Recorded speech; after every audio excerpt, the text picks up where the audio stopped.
Hi, I'm Jess. Welcome to my channel. The internet is a loud and chaotic space, so I truly appreciate you spending time with me today. Today's Thursday, the 18th of June, 2026, as I record this, and I'm coming to you from a lovely rainy day in New Hampshire. I do genuinely love the rain. I got to live in Scotland for a period of time, and it only solidified my love of the rain. Today I'm going to talk to you about my experience with the Maine Fiber Frolic, but first I wanted to talk a little bit about myself. This is my very first video on my YouTube channel, so I thought I should explain who the heck I am and why I'm talking about fiber.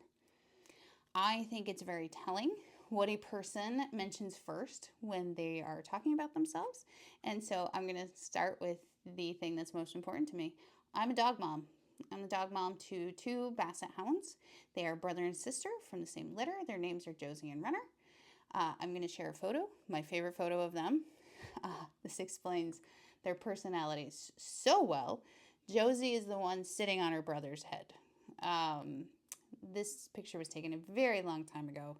They are now ancient. So I will show you another picture of them that was taken more recently. This is what they look like now. They will be 14 in 7 weeks. They are both special needs, one more so than the other. We did not know that when we got them. They surprised us and decided they were special needs. Our boy Runner was born with congenital brain damage. He is missing his left ear canal. Where the ear canal should be is a mass that pushes into his left frontal lobe. The left frontal lobe is where all the cognitive function happens. So his cognitive abilities are diminished, and we have to do certain things to help him through life. He was 8 years old.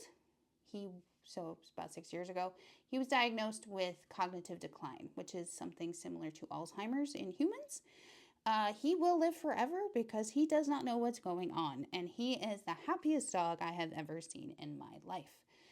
Josie broke her back in 2022. She is now missing a disc in her back, and she has pretty bad arthritis, but that's pretty much par for the game for a Basset Hound. It is called the one and done. They often have a disc removed at some point in their life. Josie was walking within 2 weeks of having her back surgery because she cannot be bothered. And that's Josie and Runner. They're my babies. They're my everything. I love being a dog mom. I love dogs. I always have. My husband and I have been married for 15 years, and only recently he said to me, I didn't know when I married you how important dogs were going to be in your life. So that was a bit of a surprise. Sorry. So yes, I am a wife, happily married. I won the husband lottery, so y'all can stop playing. I'm sorry, I already won it. Like I said, we've been married almost 15 years. And also, I'm a business owner. I'm very proud of being a business owner. I started my company in 2013, and in 2019, I was able to leave my day job. My income was replaced by my business, and that's something to be really proud of. I worked really hard on it, and so it's something that I do like to talk about because I worked really hard, and it worked. It was great. So, I am not from New Hampshire. It's just where I am now. I'm actually from south of Buffalo, New York, so think snow and cold. But then I moved further north because I actually like the snow and the cold and the rain. So that's a little bit about me. The one important thing that's going to come up a lot when I'm talking about fiber, because I often adventure to new fiber places while I'm doing this, is my husband and I travel around the country in our Airstream. We have an Airstream Classic 30-foot rear bed twin. For any of you RV people who are like, I want to know details about your RV, that's what we have. We travel across the country with our dogs. We have been everywhere. We have camped on the south rim of the Grand Canyon. We have camped on Coulter Bay in the Grand Tetons. We have camped in the middle of the Bighorn Mountains away from everything in Wyoming. So adventure is really important to me. It's really important to my husband and I, and it will come up a lot because I often visit local yarn stores on my travels, and I will definitely be sharing those here on this channel. So now let's talk about fiber. So adventure itself restarted my interest in fiber. I learned how to knit as a teen. My mom taught me, as I'm sure many people have this similar experience. They learned how to knit from a loved one, a parent, a grandparent, an aunt, a neighbor, a friend. In my 20s, I manically knit only scarves, only garter stitch, all through my 20s, I was going to college and then grad school, and I'm now realizing that's how I managed the stress of that was through scarves.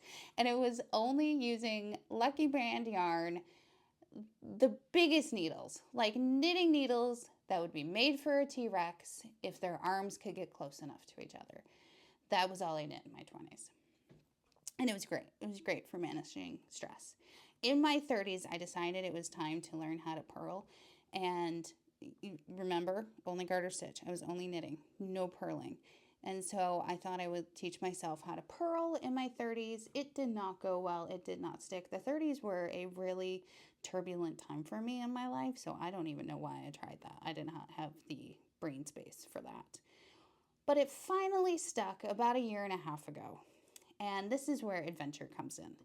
All of those long road trips that we take across the country, I have to be doing something in the passenger seat. I decided I had to really tackle that purl stitch and learn how to knit, so I had something to do in the truck. Really full circle here.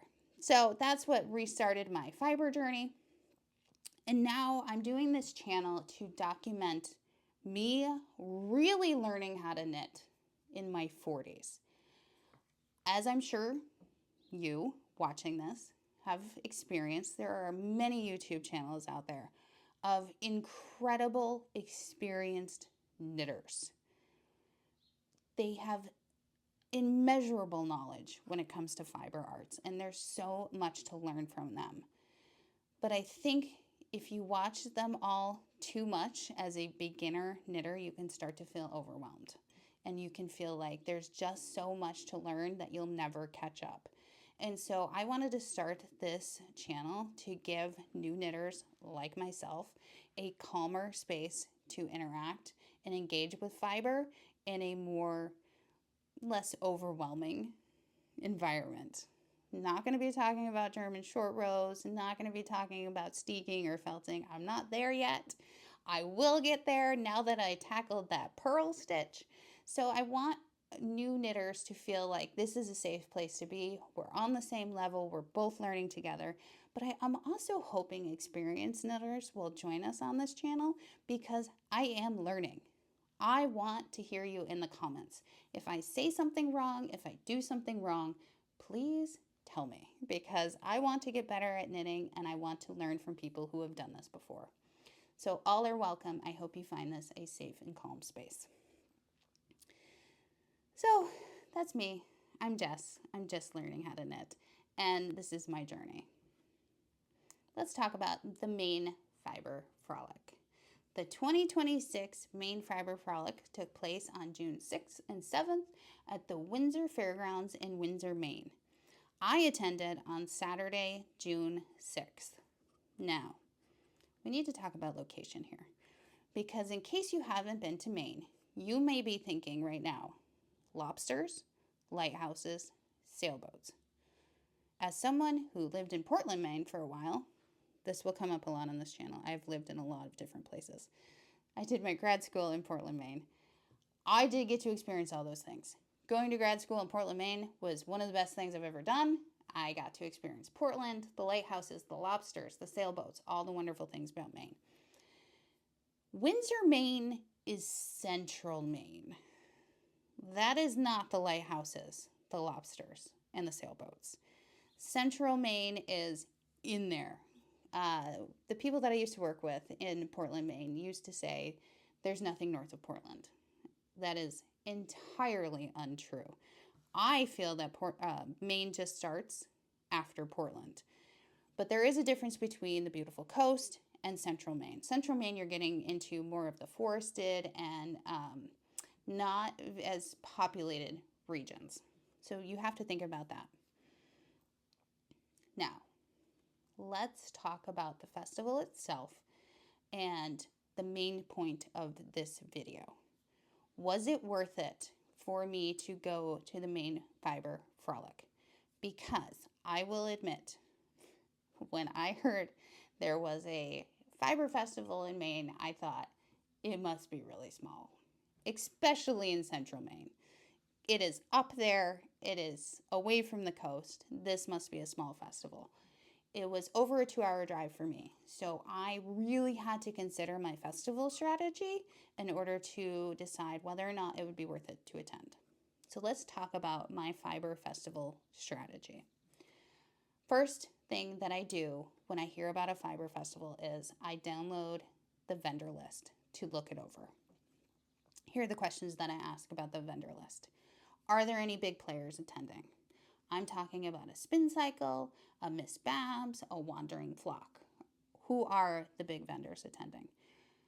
Contrasting to that, who are the independent dyers? Who are the small shops out there who are making beautiful colorways of yarn? The next thing that I want to look at is the ratio of yarn vendors and fiber vendors to all the accessory vendors, services, those sorts of things. So I'm talking the notions, tools, equipment, books. What are all the workshops? Are there demos? What is happening at the Fiber Festival? I also look at what types of fiber are represented. Now, I love me a merino wool all day long, but I want to see more and varied fiber when I go to a fiber festival. The thing about yarn is, and I find this such an interesting product, is you really have to squish it. You really have to look at it. You have to be able to even observe skeins in the same dye lot.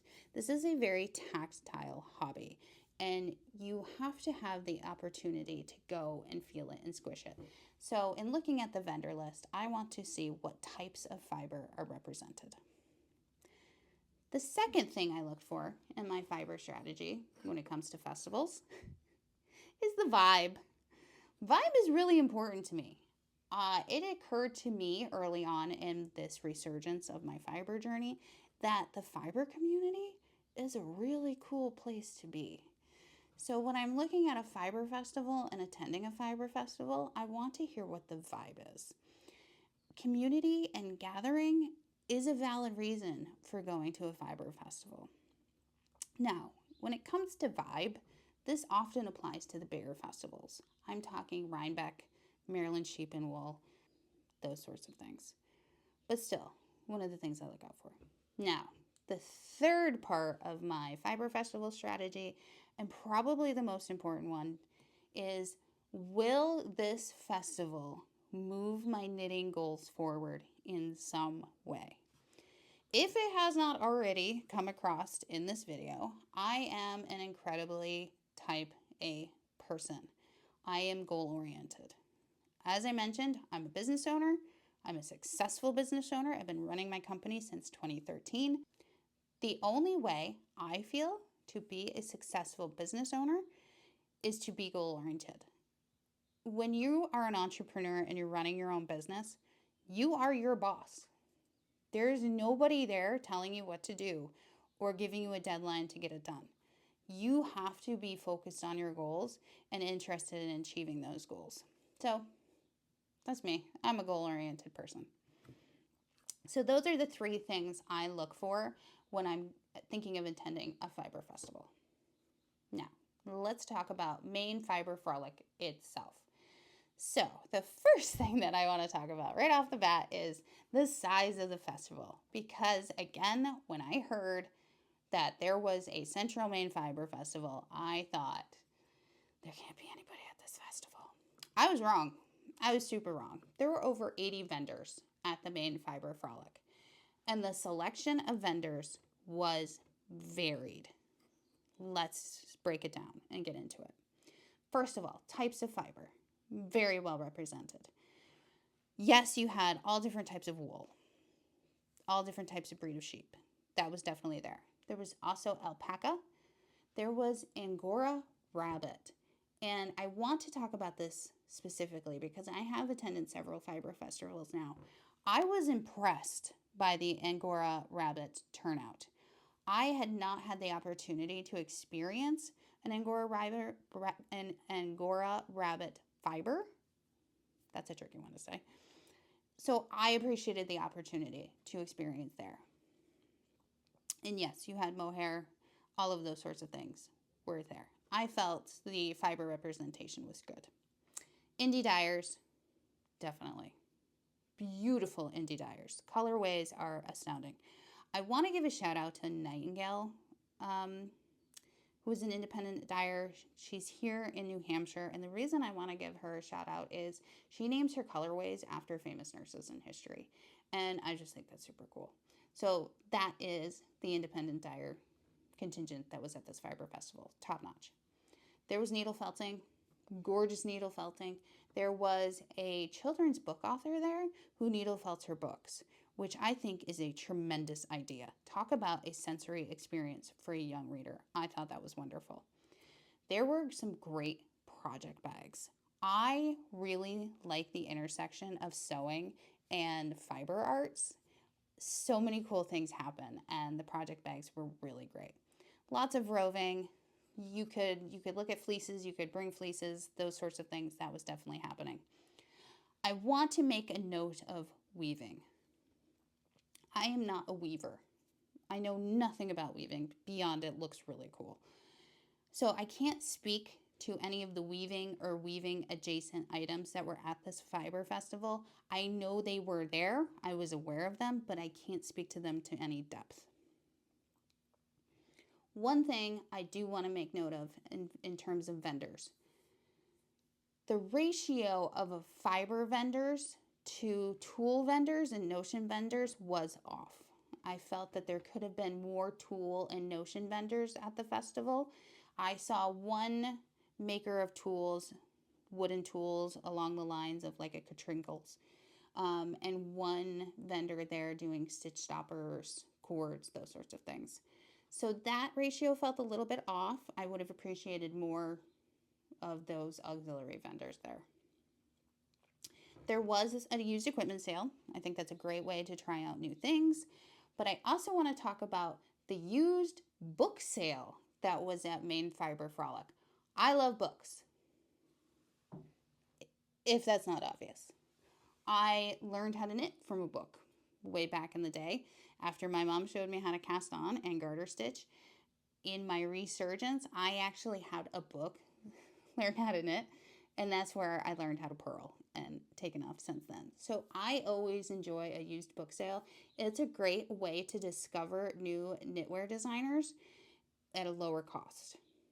So I loved that they had a huge used book sale. Now we're going to get into a part of this discussion where I've made a note to myself to not go talking endlessly about this, but I make no guarantees. Let's talk about the demos, and we're going to start with my favorite one at any fiber festival, the sheepdog demo. I always make sure to see a sheepdog demo when I'm at a fiber festival. I love watching dogs who were bred to do a specific job work. I love seeing their energy and their excitement when they get to do the thing that they want to do. So I have Basset Hounds. Basset Hounds are rabbit hunters. They do not engage with the animal. They don't kill the animal. They are bred to bring the hunter to the rabbit. My dogs are, as I said, almost 14 years old. They still hunt. That instinct is in there, and it is strong, and it does not diminish over time.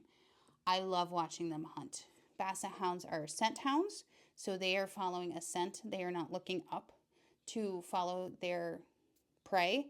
They are down, following a scent. The scent is what they want, not the thing. They want the scent because they want to bring the hunter to the thing, so they want the scent.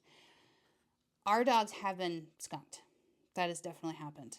The one time Runner got skunked, he was following the skunk trail, not realizing the skunk was 2 feet in front of him. He was not looking up. He was following the scent. His head was down. He had no idea the skunk was right there. That's how strong that instinct is. So when it comes to sheepdogs and watching them herd sheep, it's glorious for me. I love watching a dog work. And I want to specifically talk about the demo I saw at the Maine Fiber Frolic because the farmer who came to do the demo brought with him a type of Katahdin sheep. A Katahdin sheep is a hair sheep. So it's not sheared the wool is not harvested. It is actually hair and it molts, it falls off. I had never seen that breed before, so I was really excited that they were at the Fiber Frolic. The other thing about this demo, the farmer brought 2 dogs. One was younger, border collies. One was about 6, and the other one was 13. My dogs are 13. I loved to see her work. Again, she's an older dog. The instinct doesn't die. She still wanted to work. She did have arthritis. You could see it in her body. Probably I saw it in her body because my 2 have arthritis and I see what that looks like in a dog who's moving. But she had so much power in her stance. She did not have to work as hard as the 6-year-old dog because her stare was more powerful. That was a beautiful thing to see. And I'm going to stop talking about the sheepdogs because I could talk about them forever. So I will briefly mention that there were also spinning demos and demos with the Angora rabbits. Moving on. Contests. I really enjoyed the variety of contests they had at this fiber festival. Yes, they had the fleece and the finished objects. They also had finished skein contest, which I found interesting. So let's dive into the workshops that were offered at Maine Fiber Frolic. They had workshops on weaving, dyeing, equipment maintenance, and one that I really enjoyed, they had a class on rug hooking. I laugh when I see this. I'm gonna go get something to show you because you need to see it to understand the ridiculousness of rug hooking. Ta-da! I don't know if you can see the whole thing. I hate this thing.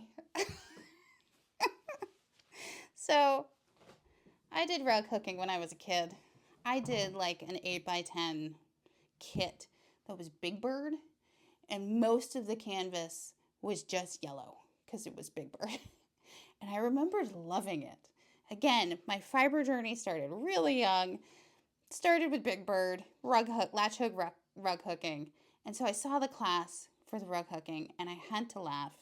A couple of years ago, I said to my mom, I'd really love to do another latch hook rug because I had so much fun doing that Big Bird kit. And that was what she bought me for Christmas. That giant rug. I'm not exaggerating when I say it took me a year to make that rug. I got it for Christmas. The whole year went by. I was working on it all along. It's a huge rug, lots of detail. The week before the following Christmas, I sat down, I put Christmas movies on, and I finished that rug because it was the bane of my existence, and I just had to be done with it. So I was really amused that there was a rug hooking workshop at Maine Fiber Frolic. There was also a class on health and wellness. I am a firm believer that my grandmother lived to 99, sharp as a tack, because she was a crafter. So I love seeing workshops that start to explore that aspect more. I don't think it's talked enough about how beneficial to your brain health crafting is. Also at Maine Fiber Frolic, there was live music, food vendors, really great food vendors, and there was a fashion parade. That's a lot of stuff. That's a lot of vendors, a lot of things going on, a lot of auxiliary things happening. So let's talk about how it was laid out, because I think that's important to how you enjoy a fiber festival. There were 2 large buildings for vendors and then 2 barns in addition to that. And in the barn space, there were also vendors, but they were often vendors who had brought sheep with them, who had brought rabbits with them. So that was a mixed-use space. It was awesome. It was so great. And there was also an outdoor mall area where a bunch of vendors were set up in tents. So the way the Fiber Festival was set up and laid out, it lent itself to a really good flow. So you never felt that you were trapped inside of a building with everybody else. there was room to spread out and people were able to engage better with products on offer. We're able to speak more with vendors because of the flow of how it was laid out. That was really great. I want to talk about crowd size. I was fortunate enough to attend Rhinebeck in the fall last year.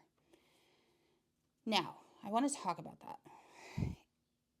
in a way that is understandable for me in terms of impact. I am a Disney adult. If you're not familiar with the term Disney adult, I am a person who grew up with Disney everything. And as an adult, I go to a Disney park typically once a year, sometimes more. I have had an annual pass in the past. COVID kind of changed all of that sort of thing. I have been to a Disney park at Halloween, Thanksgiving, Christmas. Those are their peak time periods. Crowds are immense. What I have experienced at a Disney park during the holiday period is in no way comparable to the crowds I experienced at Rhinebeck last fall. I'm specifically speaking to New York Sheep and Wool. The crowds were insane. I'm going to use the word insane. There were vendor booths I could not get into. I could not get in the Miss Babs booth. I tried. I stood there and waited 20 minutes for somebody to move. And I realized with the time that I had to spend at the festival, it was not worth it for me to keep waiting there. You couldn't get into the booth. There were so many people. What was nice about the Fiber Frolic is it was definitely well attended. There were a lot of people there, but it wasn't overwhelming the way Rhinebeck was.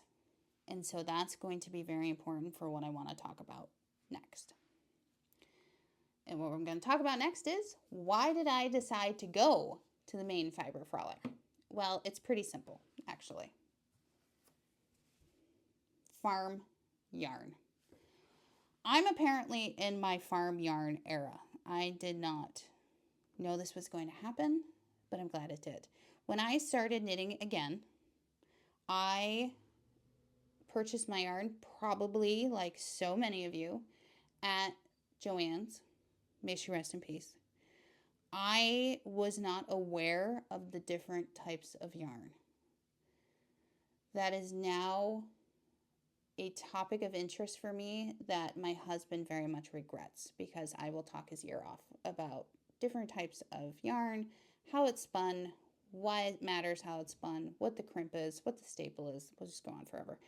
So in deciding to attend Maine Fiber Frolic, farm yarn was my goal. I wanted to see it. I wanted to squish it. I wanted to talk to farmers about it. Why farm yarn? First of all, it's an interesting niche in the yarn community. Sustainability and environmentally friendly practices are important to me. This may come as a surprise to you, but animal welfare is important to me.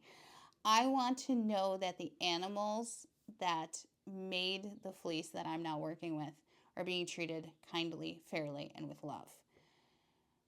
Also important to me, small business owner, I want to support a small farm. I want to support someone who had a dream of doing this thing and then went out and did it. I want to support them and say, yes, we need more of you. So when I looked at the vendor list for Maine Fiber Frolic, I saw a lot of farm yarn, and I said, sign me up. Let's make the 2+ hour drive. I need to squish some farm yarn.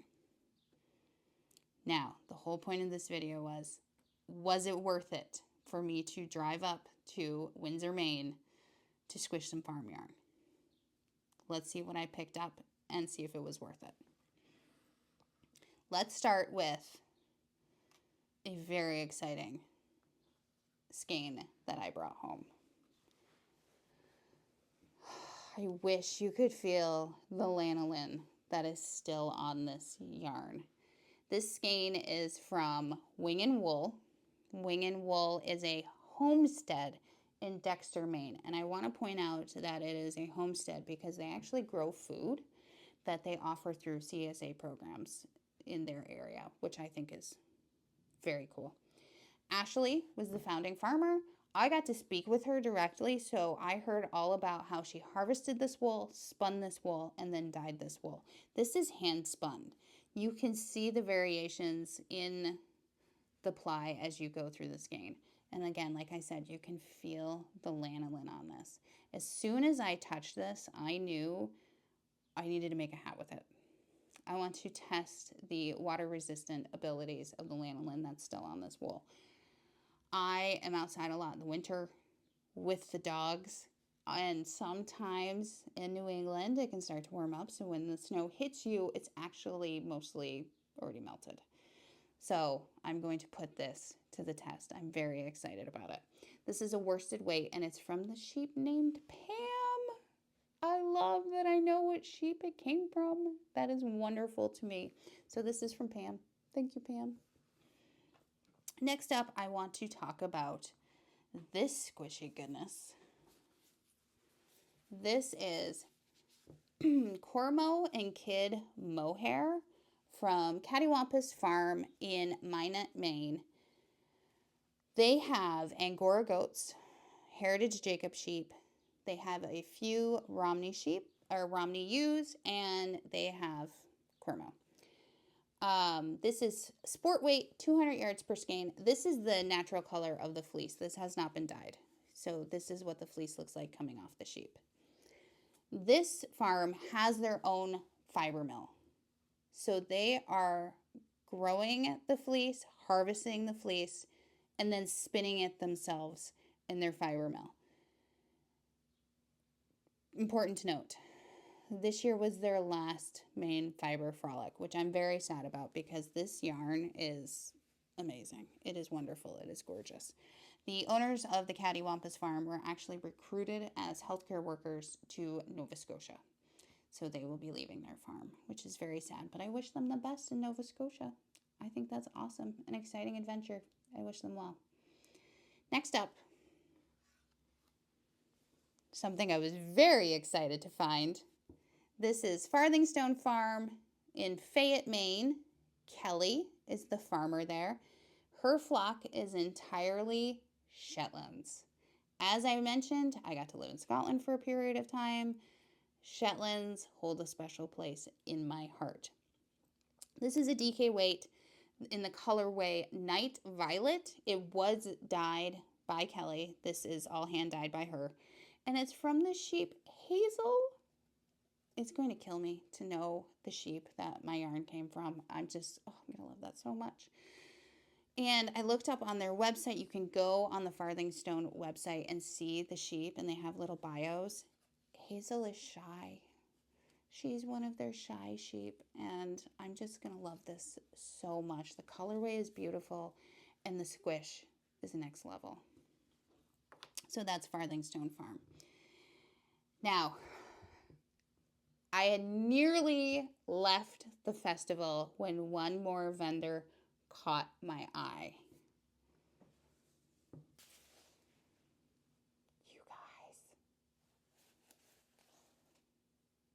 You guys, Icelandic sheep. This is Lopi, and I will hold this one closer to the camera so you can see the beautiful colors. This is all natural. This is the color of the fleece as it came off the sheep. It has not been dyed. So this is from Mort Hill Farm in Troy, Maine. I talked Elizabeth's ear off. When I saw that this was Icelandic sheep, I talked to her so much. Thank you, Elizabeth, for entertaining all of my questions. They also have a fiber mill on their farm, and it is completely solar powered. So cool. So cool. Love that. I have heard Icelandic sheep, the Lopi, is a divisive yarn to work with. Some people love it. Some people hate it. So if you've knitted with Lopi, go down to those comments. Leave a comment. Let me know which camp you're in. Are you pro-Lopi or anti-Lopi? What are your thoughts? And I picked up two colorways. This one is just black and white. And then this one is spun using all the different colored fleeces of their sheep. So there's a little bit of brown in there. I cannot wait to knit this up. So that is everything I picked up at the Maine Fiber Frolic. So the question to ask is, was it worth it? Was it worth it for me to go to Maine Fiber Frolic? I don't know if I need to say it at this point, but yes, resoundingly, yes, it was worth it for me to make the drive up to Windsor, Maine. I have not knit with any of these yarns. I haven't unwound any of them. I haven't done anything with them beyond squish them. I already know I will be going back to these farms for more yarn. There was a 2-ply DK weight she had of her Icelandic sheep yarn that I already regret not picking up while I was there. I've already gone to her website and figured out how I can order it, and I already have a pattern in mind for that yarn. So, could I have seen farm yarn at other festivals? Yes, absolutely. Definitely a possibility to see farm yarn at other festivals. I will be making a separate video on how I will be doing my fall festivals this year in consideration of my farm yarn era here. But an important thing to note, and I've mentioned it several times, the size of the Maine Fiber Frolic meant that I felt comfortable spending a lot of time with each farmer discussing the care of the sheep, how the wool is harvested, and how they spin and create the finished skein. That was really important to me, and the size of the Maine Fiber Frolic meant I got to really engage at that level with these small farmers. That's what was important to me. So yes, I can definitely see farm yarn at other festivals, but I really enjoyed not feeling rushed at Maine Fiber Frolic and getting to enjoy engaging with farmers. So that was the Maine Fiber Frolic, and yes, it was definitely worth it for me to go. It moved my goal forward of finding, squishing, seeing, talking to farmers about farm yarn. That was really important to me. I want to tack on a little postscript to this video, specifically about Maine. As I mentioned at the beginning of the video, I did my grad school in Portland, Maine. I feel incredibly grateful that I got to spend a period of time living in Maine and meeting her people and seeing her precious beauty. If it is all possible for you, I highly encourage you to visit Maine, to meet her people, to see her beauty, and most importantly, her sheep. Thank you for listening while I spun a good yarn. I am a brand new channel, so please subscribe, like, comment, all of the things. It makes YouTube know that the content I am putting on here is good and they will serve it to others. So please do all the things. And I hope to see you for the next one.